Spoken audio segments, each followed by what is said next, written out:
Health Ministry promised to take action against recent COVID-19 bribery scandal. 250 GAF personnel to undergo a 3-month Turkish language learning course. Salutal says legal profession under GAMBIA was occupational hazard. This and more coming on GAMBIA 24. Stay tuned.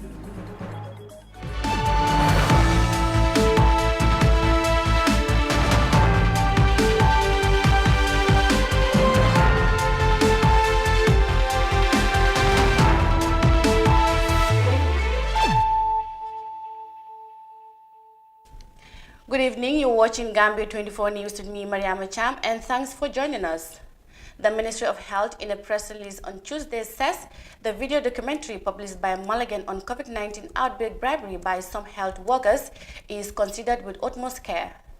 The statement stated that investigations and appropriate actions will be taken so as to contain strengthening the internal controls and procedures to prevent such possibilities. Henceforth, all COVID-19 certificates must be paid to the bank, and a verification receipt number will be given before any test is conducted, according to the statement. Now, at least 250 personnel from the Gambia Armed Forces will embark on a 3-month Turkish language learning course to be offered by personnel from the Turkish Armed Forces. The Turkish language course, which will be run in collaboration with the Marif International School, will serve as a prelude to their training in Turkey. The move, according to officials, is aimed at adequately preparing troops to understand the Turkish language prior to their airlifting to the Republic of Turkey, where they will undergo a military training program. Details in this report. The 250 personnel, which include 15 officers and 40 female soldiers, are the first batch of the proposed 500 soldiers to undergo training in Turkey. The Gambia Armed Forces made a pledge to the United Nations in April 2019 to deploy a quick reaction force into one of the peace support operations missions, precisely in Mali, DR Congo, and the Central African Republic. Officials says the training is part of a series of activities undertaken by the Gambia Armed Forces towards the realization of the pledge following the closure of the United Nations mission in Darfur, which was the flagship of the Gambia Armed Forces in terms of peacekeeping operations. Major Abdoulaye Diop, commander of the Gambia Armed Forces Training School, urges the trainees to give their best during the course. Commander Diop adds that they will do their best to take care of these personnel during the training. We expect nothing but for you to carry yourself in conformity with our standing operating procedures as an institution, or as the only institution tasked with the responsibility of carrying out training for members of the armed forces. We are just playing host to this course potentially, and we will do our best to look after you during the period of your stay in the school. We have the Guards Battalion Clinic, which will serve as your primary port of call in case you fall sick or something happens to you. And the Serekunda General Hospital, and also the Edward Francis Small Teaching Hospital in Banjul, which will serve as primary and secondary referral hospitals in case any of you fall sick. His meeting EU Poglu, the Turkish team leader, explains more on the conduct of the training and the subject areas the personnel will be exposed to. In this training, most of you will go to Turkey to continue your military training. We aim to teach you Turkish and introduce you Turkish culture before you get there. You are going to have 12 hours of lessons per week for 12 weeks. In addition to that, every week we are going to conduct seminars for 2 hours. We will try to represent our country, its history, its geography, its culture, its economy, its social and everyday life, its art and literature, and its goals and missions. Meanwhile, the contingent 1 of the QRF is already at the final stages of their training. Yakuba A. Drame, Chief of Defense Staff of the Gambia Armed Forces, applauds the first contingent for giving their all in the training. He also encouraged these personnel to take the training seriously. Remember, training is the mainstay of any organization. In the military, training is most essential to the unit in the performance of their traditional functions and constitutional mandate. You can perform effectively and efficiently if and when you give utmost consideration to training. This, like many other trainings, is very key. That is to say, first try to assimilate, trying to get yourself consumed within what it takes to be able to effectively and efficiently speak the language. This prepares you, because if you cannot meet this requirement, you would find it difficult to meet the requirement once you leave the shores of this country. In November 2020, the Gambia Armed Forces conducted a Zoom Advanced Advisory Visit with the United Nations Department of Peacekeeping, which was a resounding success and paved the way for the preparation of the contingents. These personnel will not only be trained on the Turkish language, but also their way of life, their culture, among other things. Reporting for iAfrica News, I am Mariama Cham. 250 GAF personnel to embark on a 3-month Turkish language training course. Now, women of Banjul Horticultural Garden have expressed challenges they face in their work. According to the women gardeners, water shortage is one of their major challenges as they have been confronted with. Africa TV visited the gardeners on Monday to know their problems, and Khadija Seka reports. A considerable chunk of the population relies on agriculture as source of income and feeding. This, however, is sometimes limited by the lack of technical know-how and the scarcity of resources needed to carry out farming. The Banjul Horticultural Garden is 23 hectares of land, but according to the women, only 8 hectares is being used and the remaining was abandoned because of water shortages. Mariama Kamara underlined lack of enough water, fencing for the garden, and not having access to quality insecticides as the main problems confronting them.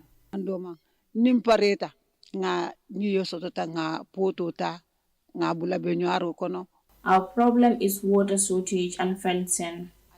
Our second problem is the insects affecting our crops. We use different insecticides to help us, but our efforts went in vain. I don't know what is the problem. Mariama Kamara further added that marketing of their harvested crops has always been an issue. She said access to cold store to preserve their crops and means of transport to sell their crops directly to the consumers without selling it to the middlemen would help to mitigate their losses. Marketing our crops is very difficult on our side. If we have cold store to keep our crops, it will be helpful. However, if we cannot have access to a cold store, then they should assist us to reach the market ourselves, so that the customers will reach us, and with that, we will be able to get the profit we deserve. The Banjul Women Horticultural Garden was founded in 1996 with initial support from the World Bank project.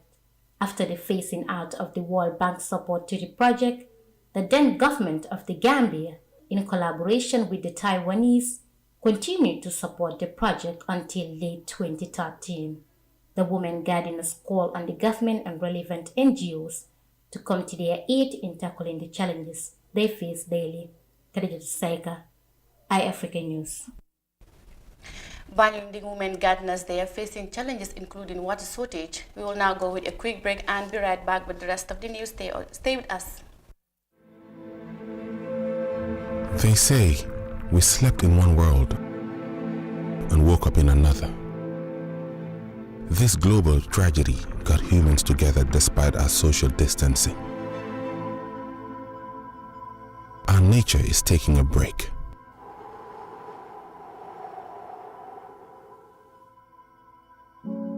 And giving us a wake-up call on what and who truly matters.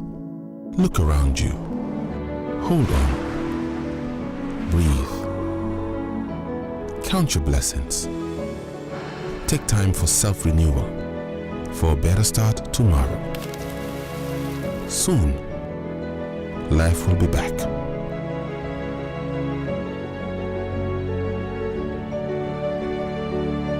Meanwhile, let's stand apart together with one heart.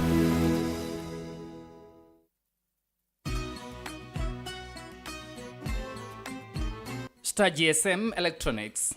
Special Ramadan promotion starting from April 1st to 15 on all our Sloster home appliances such as two-way gas cooker, microwaves, washing machines, stand fan rechargeable that can last for 8 hours, different stand freezers, deep freezers from 140 to 400 liters, blenders, stand and ceiling fans, solar panels ranging from 150 to 600 watts, different types of solar batteries, stabilizer ranging from 500 watts to 2500 watts, originally flat screens from 17 to 65 inches. All our items are durable, energy saving, modern and 2 years warranty. Buy our Sloster deep or stand freezers, 140 liters for only $10,000. Visit our distribution center at Star GSM at Westfield Highway opposite OJ Junction, Talindi Market, or Tabokoro Traffic Light, or call 700-2494. At Star GSM, our appliances are original, durable, modern, and energy saving. Star GSM Electronics.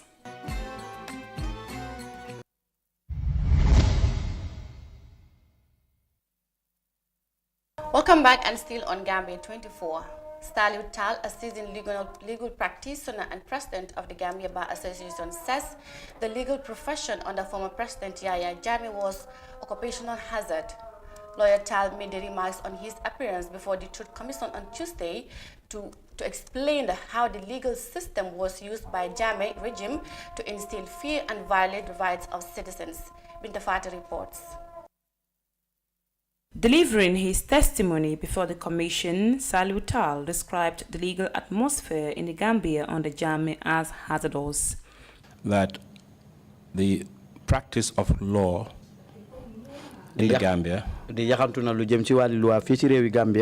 is an occupational hazard. Was very challenging. And then I felt that it was very hard for a lawyer to really practice their trade freely and independently. According to Tal, his first encounter with Jammeh regime was when he served as the head of legal matters for the Guarantee Trust Bank Gambia in 2002. In the case of Baba Job and GTA Bank, the witness explained that Baba Job took a loan from the bank for his company, Youth Development Enterprise (YDE), involved in rice import to the Gambia, giving 2 of his compounds as a collateral for the loan. So the bank gives Baba Job the money, or YDE the money. And then he defaults in his payments. At the time that Jammeh came on TV and said that everything that belongs to Baba Job belongs to him. Asked what Baba Job had with former President Jammeh, the witness said Baba was believed to be the president's right-hand man, handling his financial dealings. Well, it was reported that he was really the president's right-hand man.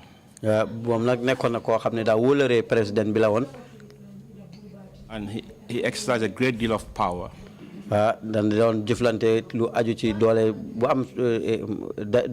And was reported to be fronting for the financial dealings of the president. Saliu Tal further revealed that the issue was taken to court, and it was decided by the court that the 2 properties that were given as a collateral are to be forfeited to the bank. He continued that some rents were collected by the bank at the time. However, they were later directed to return the K Point property.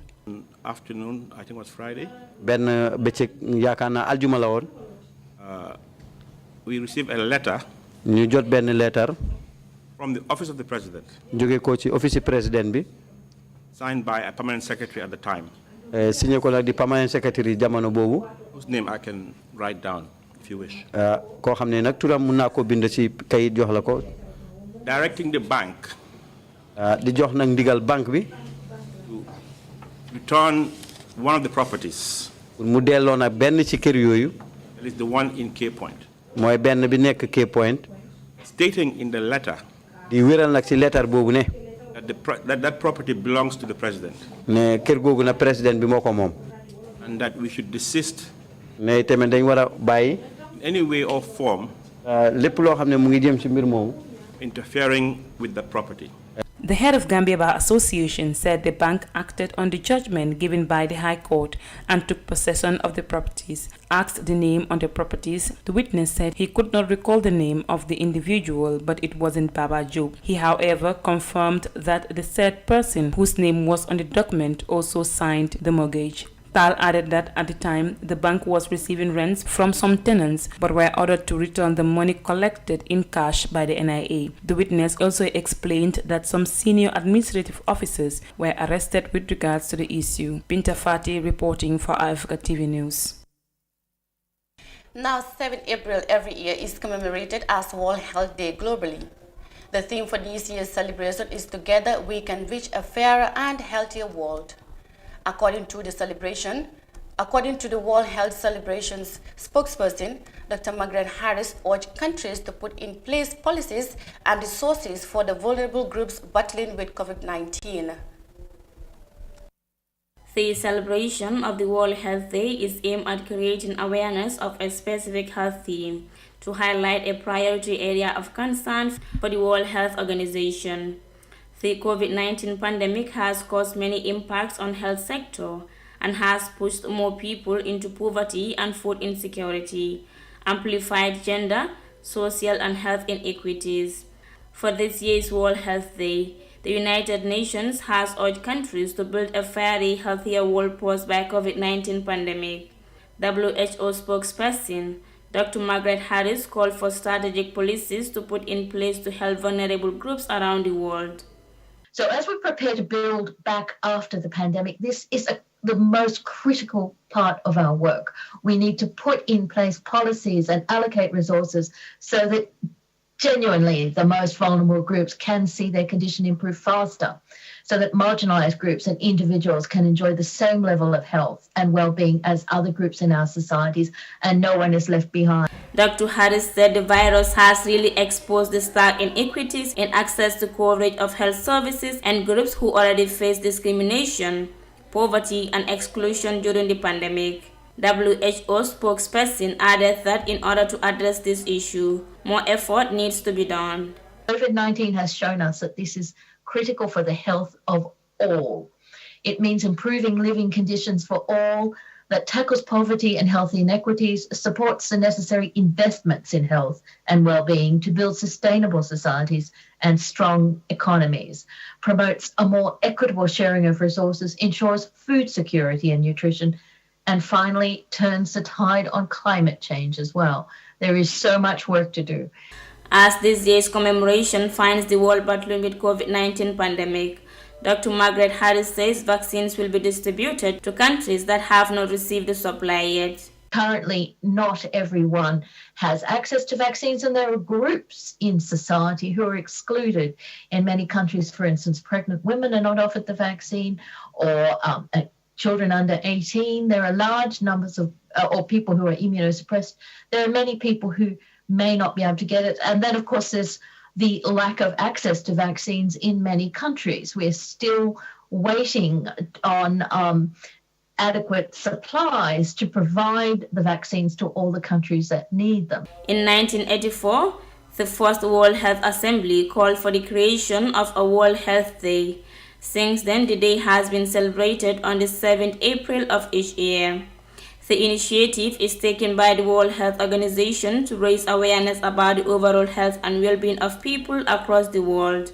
To mark this year's celebration, WHO called for urgent action to eliminate health inequities and mobilize action to attain better health for all across the globe. Reporting for iAfrica News, I am Daisy. That story by Ndese will bring us to the end of Gambia 24. I am your presenter, Mariama Chan. Thanks for watching.